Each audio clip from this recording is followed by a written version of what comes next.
Are you excited? Yeah. Motivated? Yeah. Are you juicy? Juicy. Are you okay? All right. Are you alright? Okay. Sharp. Sharp. Sharp. Sharp. Oui, rebonjour chers collègues. Oui, c'est toujours une fierté pour moi de me retrouver ici parmi vous. Je me sens à la maison, je me sens en famille. Et c'est une joie pour moi de partager les expériences avec vous. Parce que ce que j'ai souvent l'habitude, pour ceux qui suivent mes enseignements dans le groupe, je partage au quotidien mes expériences. C'est pas ce que j'ai lu sur les livres. C'est ce que j'ai vécu et ce que j'ai dit. Et que je continue à expérimenter de notre business. Are you excited? Yeah. Alors, je vais parler ce matin de l'échec. Quelque chose qui nous dérange, nous tous. Pour moi, le mot échec n'existe pas. Pour moi, je ne considère pas l'échec. Ça existe pour les autres. Mais échec veut tout simplement dire quoi? Tu as mal fait, refais encore, mais de la bonne des manières. L'échec, si vous avez un téléphone en main, vous prenez le chargeur, vous mettez du mauvais sens, ça ne va pas entrer. C'est pas pour dire qu'il n'y a pas le trou qui va pénétrer. Vous êtes en train de mettre dans le mauvais. Mais on va lui voir, il a échoué de mettre, non? On va faire quoi? Échec, non? Mais est-ce que si tu tournes le sens une deuxième fois, ça ne va pas entrer? Ça va entrer, non? C'est pour dire quoi? Are you excited? Are you excited? Faisons comme des personnes matures. Écoutez un peu. Vous pouvez faire le commentaire après. Je disais quoi, l'échec veut tout simplement interpeller l'individu qui est en train de passer à l'action de refaire à nouveau, mais d'une manière autre. Si nous nous trouvons ici aujourd'hui, c'est parce que nous avons, c'est pas parce qu'on n'a pas cherché. Il y a beaucoup de gens qui disent qu'ils travaillent beaucoup, mais ils n'ont pas pourquoi. Ils ne trouvent pas pourquoi. Ils n'atteignent pas son objectif pourquoi. Et l'objectif c'est quoi d'abord? L'objectif ça serait ce que chacun individuellement serait fixé dans sa tête d'atteindre. Tu vas voir quelqu'un sur sa moto en train de faire son mesquine toute sa vie. Tu vas dire qu'il a échoué sa vie alors qu'il a atteint son objectif. C'est ce qu'il avait fixé comme objectif dans sa vie. Que le jour où j'ai ma moto, je suis à l'aise. Mais quand tu vas fixer un objectif que le jour où je vends 50 bombes, je suis heureux, tu ne vas plus jamais traverser les 50 bombes. Parce que c'est l'objectif que tu te fixé. Quand tu vas atteindre, même ton corps va se faiblir parce que, enfin, je suis arrivé. Il y a des gens qui te disent que dès qu'il construit ma maison, il épouse une femme. Je suis heureux. Dès qu'il fait ça, il est à l'aise. Il ne fournit plus l'effort. Il ne fait plus rien parce qu'il atteint son objectif. Beaucoup de gens voient que le type s'est échoué. D'autres gens voient que ça c'est un échec. On a fréquenté ensemble, on a fait du divertissement ensemble, on a fait ceci ensemble. Il a échoué. Mais lui, dans sa tête, il atteint son objectif. C'est clair. Are you excited? Donc, l'objectif ou la réussite ou l'échec dépend de ce que l'individu en question s'est fixé dans son cerveau, son mindset. C'est pourquoi on dit l'objectif doit être ton carburant. L'objectif doit être l'instrument qui te donne la force. Pourquoi? Parce que vous allez voir la plupart du temps. Vous voyez les marathoniens. On les met sur une piste de 100 mètres. Au départ, ils partent très vite. Mais c'est vers la fin de la ligne d'arrivée là, ils commencent à faiblir. Si on pouvait leur montrer qu'il était juste tout près, il devait faire l'effort même s'il fallait ramper pour arriver. La plupart du temps, nous lâchons quand on est proche du but. Parce qu'au départ, quand on prend l'élan, on a toute la force, on a tous les arguments. Mais à un moment donné, on peut lâcher. Au moment où on veut déjà atteindre le but. C'est pour dire quoi? Moi, par exemple, je ne crois pas à ça. Quels qu'en soient les moyens que je peux utiliser pour atteindre mon objectif, je l'utilise. Et quand je me fixe un objectif, j'atteins d'abord avant de voir d'autres objectifs. Même si c'est tout près de moi, je ne pense pas ça. Et c'est la raison pour laquelle beaucoup se trouvent en train de faire 1001 choses à la fois et n'atteignent jamais aucun objectif.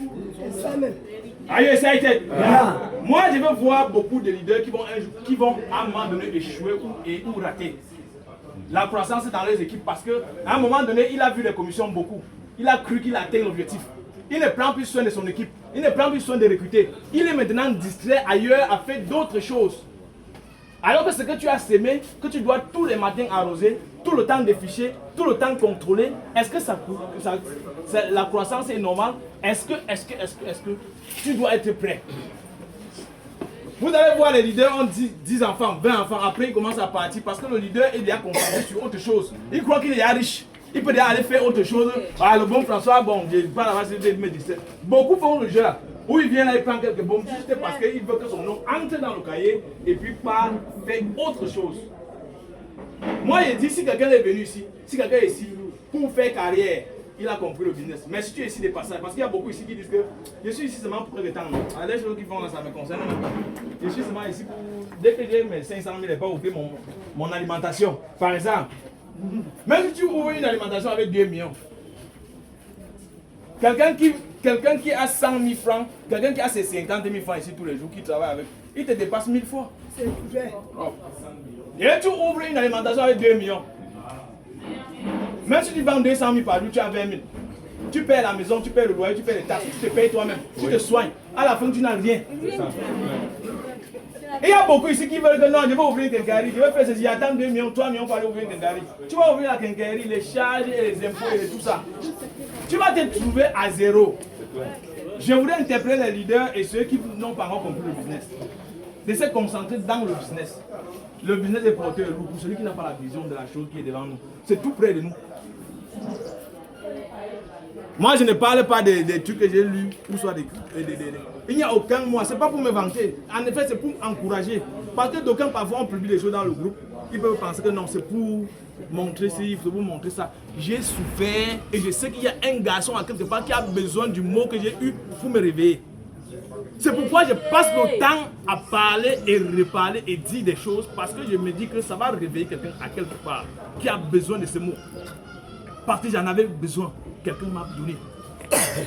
Et j'ai la fierté de le partager. Et de partager mes expériences et mon vécu avec les autres. Pour leur donner un peu de force. Are you excited? Yeah. Donc, c'est pour encourager ceux qui n'ont pas encore compris ou ceux qui traînent encore le pas de se concentrer dans le business, le recrutement.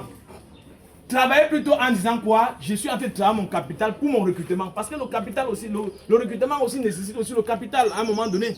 Vous avez des fioles qui peuvent tomber malades. Il finit d'utiliser tout son capital. Quand il revient là, si tu es un leader faible, tu vas lui donner quoi pour qu'il continue à travailler tes commissions? Tu n'as pas encore plus les jus. Hein?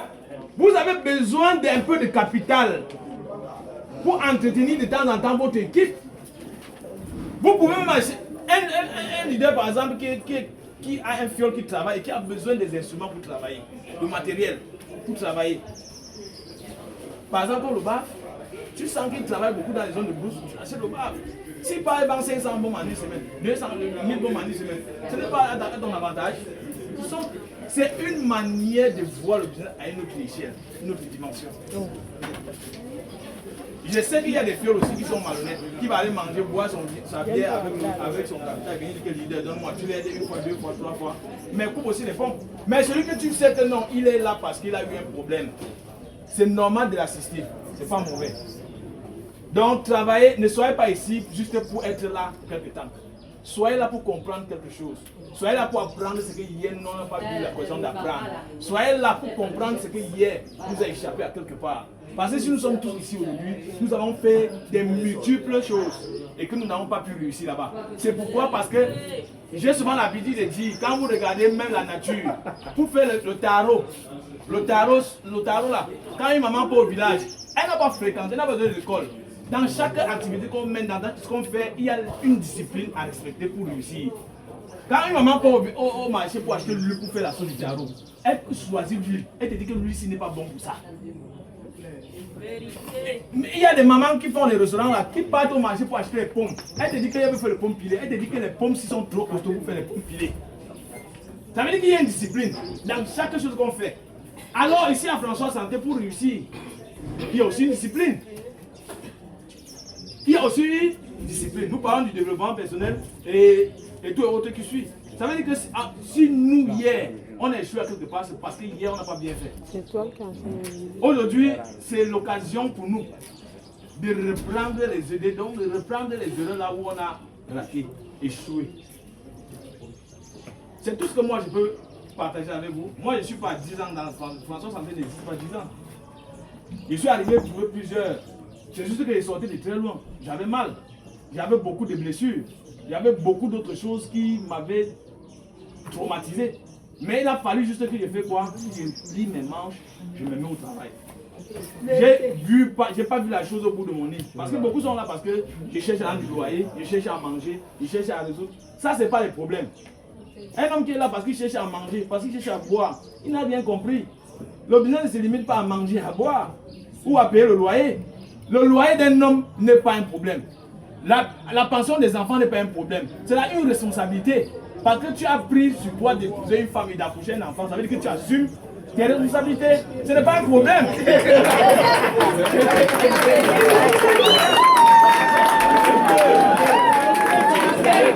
Allez, ça y est. Bon.